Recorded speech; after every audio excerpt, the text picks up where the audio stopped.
ওসমান হাদি ভাই এমন এক মানুষ ছিলেন যিনি প্রতিবাদী কণ্ঠস্বর ছিলেন বাংলার জন্য, বাংলাদেশের মানুষের জন্য একটা রত্ন ছিল। তিনি বিশেষ করে জুলাই আন্দোলনে যারা ইতিমধ্যে শহীদ হয়েছেন তাদের জন্য খারাপ লাগছে, কিন্তু এত বেশি খারাপ লাগছে জুলাই এই যে হাদি ভাইয়ের ব্যাপারে। উনি শহীদ হওয়ার পর থেকে আমি আসলে ব্যক্তিগতভাবে খুবই কষ্ট পাচ্ছি।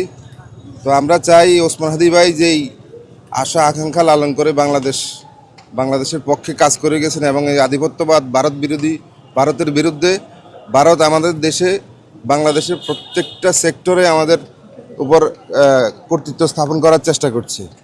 আমরা চাই আগামী দিনে ওসমান হাদি ভাইয়ের মতো বাংলাদেশের সকল ছাত্র জনতা যেন ওসমান হাদির মতো এরকম প্রতিবাদী কণ্ঠস্বর নিয়ে ভারতের আধিপত্যবাদের বিরুদ্ধে লড়াই চালিয়ে যাবে।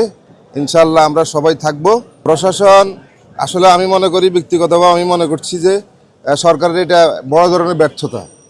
একটা লোক, একটা সন্ত্রাসী, একটা জুলাই যোদ্ধাকে, বাংলাদেশের একটা সম্পদ হাদিবের মতো মানুষকে গুলি করে, প্রকাশ্য দিবালোকে গুলি করে, ঢাকা শহর রাজধানী ক্রস করে, ঢাকা পার হয়ে বাংলাদেশের বর্ডার ক্রস করে অন্য দেশে চলে যায়।